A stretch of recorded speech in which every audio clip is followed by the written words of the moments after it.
Hello friends. हम लोग welding connection में पिछले लेक्चर में throat of belt, size of belt, minimum size of belt, maximum size of belt, throat thickness यहाँ तक देख लिया था। आज हम लोग इफेक्टिव लेंथ ऑफ बेल्ट देखेंगे। तो इफेक्टिव लेंथ ऑफ बेल्ट क्या होता है? The effective length of belt is that length of belt in which specified size and thickness of belt is available. मतलब फ्रेंड्स, ये जो आप यहाँ पे फिगर में देख सकते हो, एक्चुअल लेंथ ऑफ बेल्ट कितना है, यहाँ से लेकर यहाँ तक है। और फिर जो एल इफेक्टिव लेंथ, मतलब जहाँ पे हम लोग एक्चुअल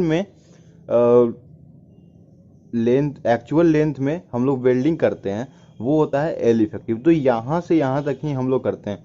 और ये जो है साइज ऑफ बेल्ट, यहाँ से देखिए एस, इतना एस हो गया और इतना एस हो गया। तो एल इफेक्टिव निकालने का एक फॉर्मूला होता है actual length minus 2 into size of belt. देखिए एक एस ये है, एक एस ये है। तो जब पूरे एक्चुअल लेंथ में से 2s को माइनस कर देंगे तो क्या एल इफेक्टिव नहीं हो जाएगा? तो वही कह रहा है, for all practical purposes effective length is taken actual length minus twice the size of weld. ठीक है फ्रेंड। मिनिमम इफेक्टिव लेंथ क्या होगा कि मतलब उससे कम नहीं हो सकता है मिनिमम इफेक्टिव लेंथ।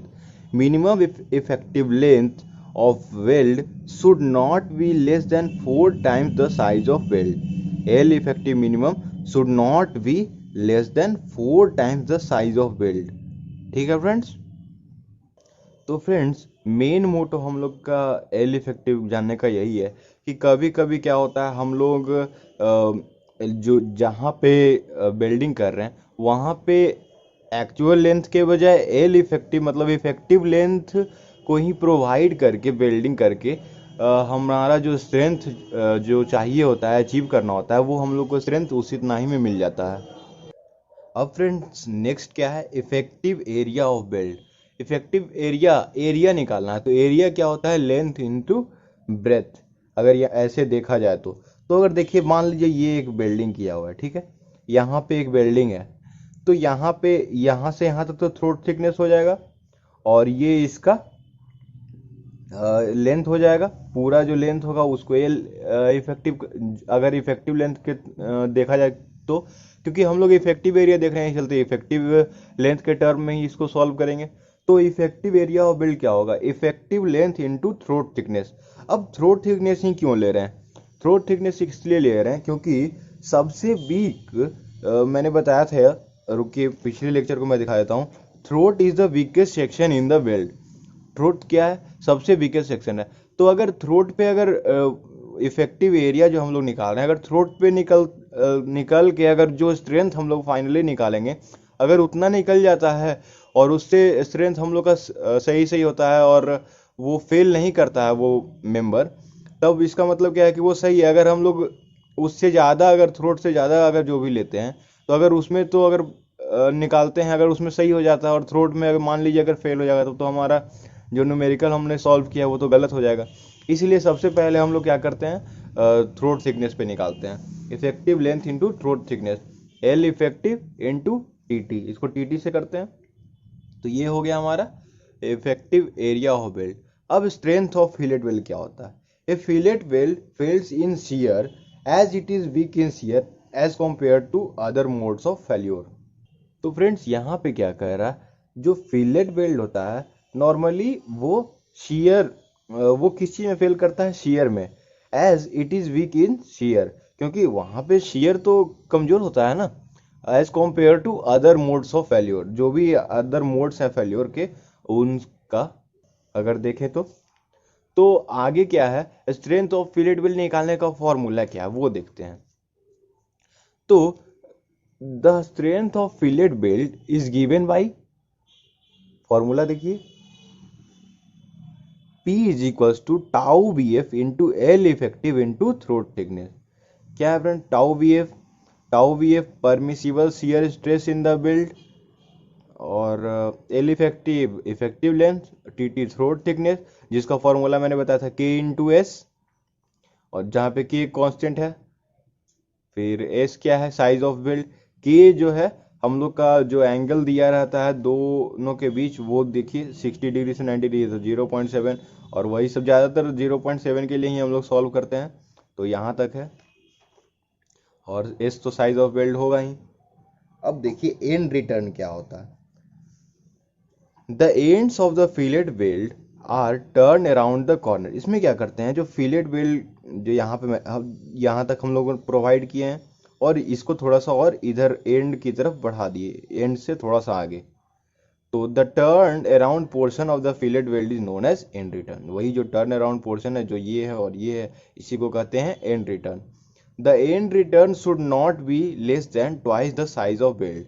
जो एंड रिटर्न होता है वो साइज ऑफ वेल्ड के दुगने से कम नहीं होना चाहिए। देखिए यहाँ पे लिखा हुआ भी है, and return should not be less then 2 times the size of weld. End return should be applied particularly to side and top fillet belts in tension। ठीक है फ्रेंड्स। और यहाँ पे एक और वही चीज लिखा हुआ है, and return not less than twice the size of belt. इसको, इस फिगर को समझ लीजिए। अब एक बात यहाँ पे गौर करने वाली है कि अगर हम लोग यहाँ तक ही हो जाता है तो एंड रिटर्न थोड़ा सा बढ़ाते क्यों हैं। तो फ्रेंड्स, एक बहुत ही इम्पोर्टेंट है कि हम लोग को जो चांसेस ऑफ फेल्योर होते हैं, मतलब कि अगर कहीं फेल न कर जाए मेंबर, जो स्ट्रक्चर है वो फेल न कर जाए, इसलिए हम लोग क्या करते हैं, टू मिनिमाइज दिस फेल्योर्स, क्या है friend, to minimize this failures we put end return. यहाँ पे एंड रिटर्न हम लोग पुट किए। ठीक है फ्रेंड्स। अब क्या है ओवरलैपिंग।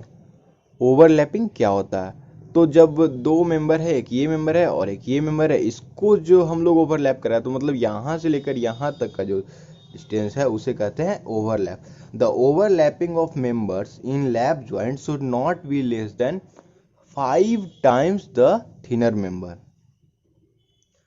तो क्या है फ्रेंड, ओवरलैपिंग जो है, देखिए overlapping should not be less then 5 times the thinner member, जो भी थीन होगा।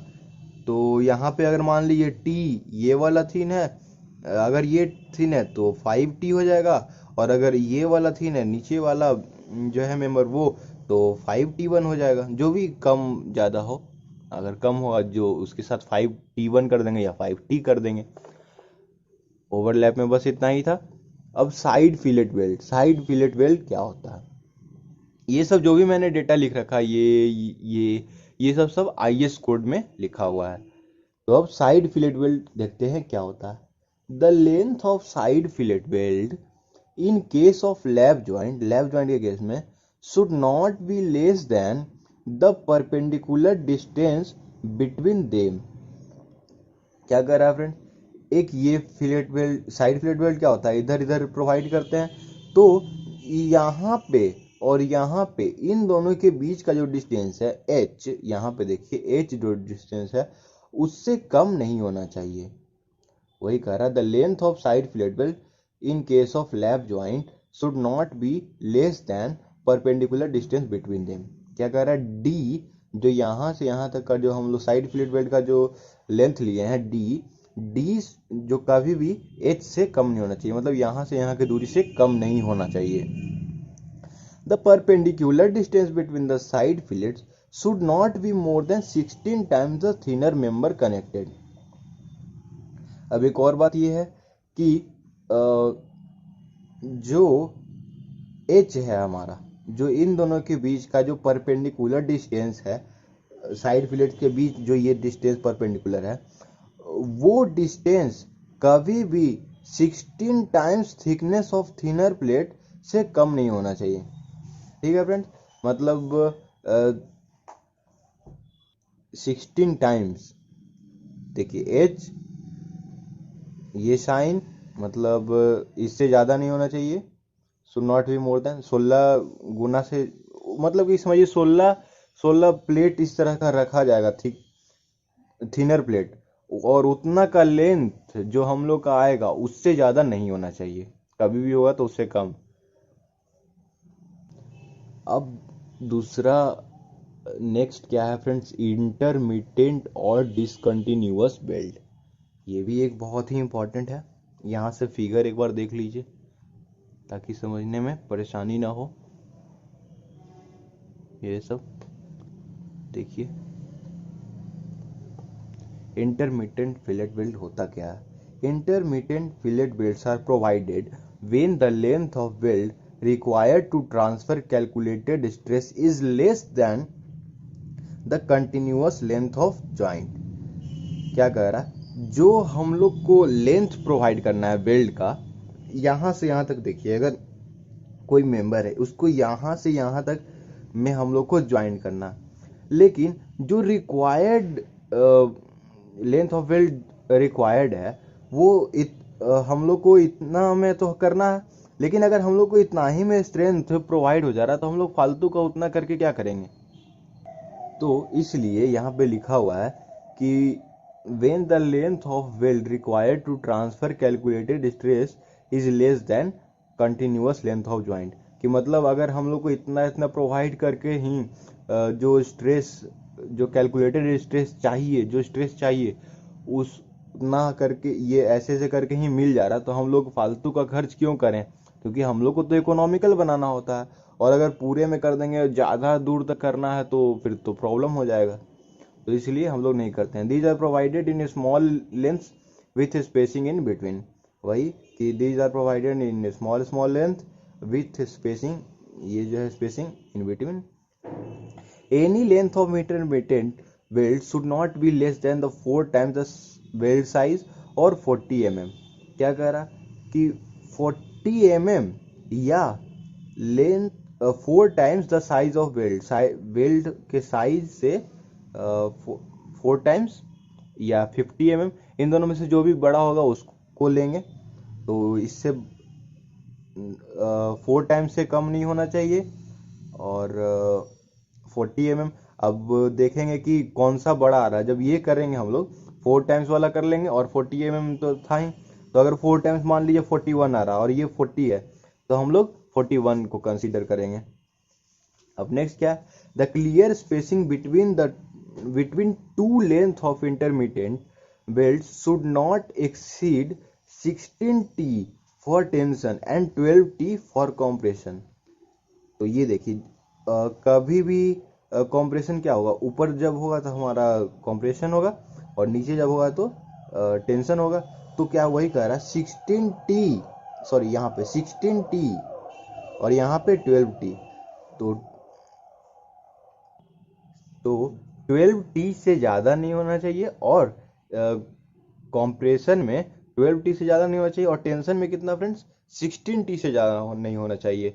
The clearing spacing in any case should not be more than 200 mm। और ये भी है कि 200 mm से भी ज़्यादा नहीं होना चाहिए। तो मतलब कि अगर 12T किए और 190 आया तो हम लोग क्या लेंगे? ये 190 वाला ले लेंगे, और वही अगर हमारा 200 तो ये है ही, और 220 आ गया, कुछ आ गया इस 200 से ज़्यादा अगर 12T वाले में आ गया तो 200 ले लेंगे। इस तरह से इसको सॉल्व करेंगे। अब फ्रेंड्स नेक्स्ट देखते हैं, नेक्स्ट क्या है? Slot welding. नेक्स्ट में हम लोग पढ़ेंगे slot welding. Slot welding friends क्या होता है कि देखिए, अगर मैं इसको दूसरे फिगर से समझाने का कोशिश करता हूँ। जैसे ये फिगर है, ठीक है? तो फ्रेंड्स यहाँ पे देखिए कि ये एक मेंबर है और एक ये मेंबर है। इन दोनों को मेंबर को हम लोगों ने यहाँ पे कनेक्ट किया साइड फिलेट वेल्ड से, और यहाँ पे अगर यहाँ पे भी हम लोग वेल्डिंग कर दें ये वाला पे, तो क्या होगा कि पूरे में हम लोगों ने वेल्ड कर दिया। पर जो रिक्वायर्ड स्ट्रेंथ है हमारा, जब पुल करेंगे, जब इधर पुल करेंगे और इधर जब पुल करेंगे हम लोग मेंबर्स को, तो फेल हो जाएगा। अगर फेल हो जाता है ऐसे करने पे, तब हम लोग क्या करते हैं कि उसको स्लॉट में ऐसे ऐसे, देखिए यहाँ पे इसको ऐसे कट कर दिए, इसको ऐसे ऐसे कट कर दिए, इसको ऐसे ऐसे कट करके स्लॉट बना देते हैं। और स्लॉट बना बना के हम लोग करते हैं, और फिर पता करते हैं कि अब इतना में होगा कि नहीं, और अगर उतना में हो जाता है तो फिर न्यूमेरिकल उसको सॉल्व करके डिजाइनिंग कर देते हैं। तो देखिए, जो यहाँ पे विड्थ ऑफ स्लॉट है उसको कितना लेना चाहिए उसके लिए दिया हुआ है। विड्थ ऑफ स्लॉट तो ये मतलब यहाँ से लेके यहाँ तक, तो ये 3T और 25 mm। और इसमें क्या होगा फ्रेंड्स कि 25 mm से सॉरी 3T और 25 mm लेंगे, तो इन दोनों में से जो भी ज़्यादा होगा ना उसको लेंगे। तो देखिए विच एवर इज मोर, तो 3T और 25 mm, ये W के लिए हो गया। और distance between the slot should not be less then 2T, और इन दोनों दो स्लॉट के बीच का डिस्टेंस 2T से कम कभी नहीं होना चाहिए। तो फ्रेंड्स इतना ढेर सारा टॉपिक आज हम लोगों ने देख लिया। इफेक्टिव लेंथ देखा, इफेक्टिव एरिया ऑफ वेल्ड देखा, स्ट्रेंथ ऑफ फिलेट वेल्ड भी देखा, and return, overlapping, side fillet, intermediate और स्लॉट वेल्डिंग देखा।